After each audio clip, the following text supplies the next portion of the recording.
So there's this question that is arising about transformation and change, which is part of what this workshop is about, is how we support or even initiate the transformational process in our clients. I basically do long-term therapy. How long that term of therapy is entirely dependent on the client, but I'm not looking for any specific kind of change. The change or the transformation grows out of the goals of the client and happens at the pace of the client. So my belief is that the change and the transformation does not happen in the therapist's office. It happens in their daily life when they apply the skills and the resources that are grown in that unique little culture of therapist and client. So I'm not looking for any specific results or any specific affect or any specific kind of behavior from the client in the session. I'm simply looking for what resources need to be introduced that's going to allow them to start to move towards the changes they want to make. And then I support that in their daily life, and I ask them to bring back evidence of what that change is like so we can study it again. So I'm not looking for specific things in the session. I'm looking to help them, support them out into the world. I'm very much in this thought of the difference between giving a person a fish and teaching them how to fish. I'm very clear, I'm teaching them how to fish. And in my mind, there's a couple of different, very important attitudes, which this tunes into what Mariah was speaking to. Much of my work is informed by my 45-year practice in meditation and yoga, which I've studied in depth in India and in the US. It grows out of this idea. Even the name psychophysical therapy comes from those teachings. The idea of the studies that I've done is that we exist on two primary levels. One is the psycho-spiritual level and the other is the psychophysical level. And the psychophysical level is the ground in this world that the psycho-spiritual exists in. And if that ground isn't there, then there's not the support of the spiritual transformations that are necessary. And this is what you're referring to, I believe. So, because I see that there's very practical things that need to be worked with and very practical resources that the client needs to develop, I focus on the psychophysical, which is the integration between the physical and the psychological. But that is only half the picture. Even though I will do things like teach people to meditate and work with more spiritual ideas, that is a very indirect part of my work. I'm trying to teach the ground upon which that work is built and then encouraging people to seek out that in whatever way is appropriate for them. And if they need some guidance in that, I will try to point a path for them. But I definitely avoid being a psycho-spiritual teacher. I'm a teacher on the physical plane because that is the ground that people are coming in that is unresourced. So there's certain attitudes which again come from spiritual practice and specifically from yoga that I teach you guys and that I want you to work from and that I constantly work from. And the first is this radical idea in our culture that there is no difference between mind and body. Period. There is no difference. The difference that we perceive is an illusion. You cannot separate the two. If you separate the two, the person dies. The body gives form to the essence of that being. A body or a being without form, a being without body, in our world is called dead. A body that doesn't move, where there's no movement, is a body without life. It's dead. So when I am working with people, I am seeing that whatever the psychological and emotional things they're bringing is in no way separate from their physicality. And I'm trying to teach them that. The value of that teaching is that it's much easier to get a hold of meat than of motion. Motion is always changing. But if you can feel it in the bones, in the muscles, in the nerves, in the circulation or whatever, you can start to anchor into that. And then once you're anchored into that, you can start to work with that.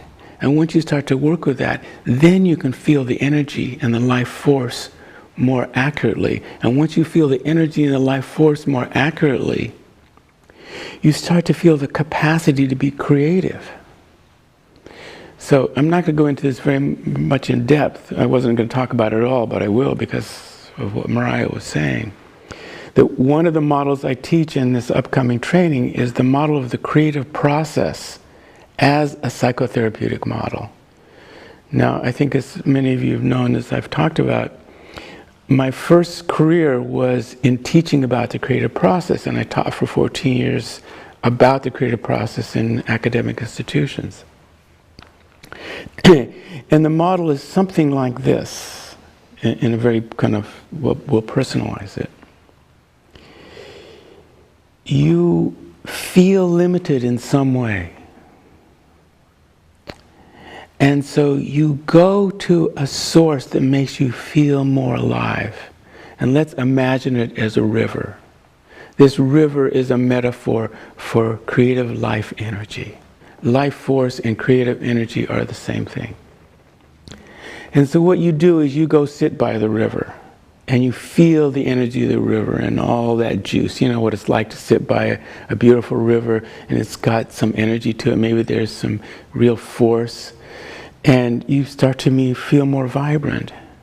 Okay, so what it means is you're tuning into an awareness of life force, but you haven't done anything with it yet. At some point you decide, oh, I want more of that, and you stick your toe in the river. That's your beginning to just really engage a little bit of life force or creativity, the creative life force. And you find, oh, this river really is pretty neat. I feel the water is refreshing. I feel some vitality. So you actually get up and you start to walk into the river and you get up to your knees and this feels great, So you start to play with it. You drop yourself down into it. You start to swim a little bit. And then something happens. The current catches you. Okay. This is when you're really tuning into life force. Your creative energy starts to build up because you're starting to get swept down this river. But also you're losing control. And what you're losing control of is those old definitions of yourself that define you as this thing. And so you start getting swept down this river. You're feeling your creative energy, but you're having to surrender to the force of the river. And that slams you up against rocks and takes you to places that you didn't particularly think you wanted to go. What happens is when you engage life force and when you engage creativity, you are pushed up against something that forces you to face the way you've been creating your life. Because you feel potential, you feel energy, but you also feel the limitations of your control over that energy. People come to therapy either because they feel a lack of life energy or they've started to engage life energy and it's pushed them up against having to face something. And what they're facing is the incomplete way they're organizing on a core level. They're organizing on a core level, but in a way that doesn't allow them to really harness their creative energy. So therapy is about working with this facing process. Once you begin to face it and work with it, then you start to grow and you start to expand. Once you start to grow and you expand, you're really able to utilize that energy in the reformation or the transformation of your life into a new place. I use the garden also as a metaphor.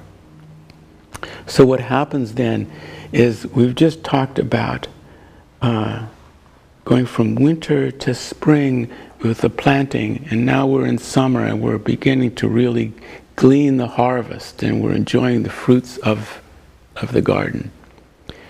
And then we start coming into fall, which is the harvest time. So we start to harvest. And also this is the time of sharing. Those things that we've gleaned, that we've grown with, that we've created, we start to share with others. And then we have to put the garden to rest, which means we start to compost, we start to put back into the earth. This happens in a whole lifetime, but it happens on even a daily basis. We go through a cycle of learning, of growth, of mastery, of harvesting, and then putting to rest, laying fallow for the next planting. Or in the life cycle, that's the sharing and then the dying. So we go through this whole process. The question is, how much of creative life force will you harness? And what limits that is the stories you create about who you are. And one of the stories that people create is they are separate from each other and they're separate from their bodies.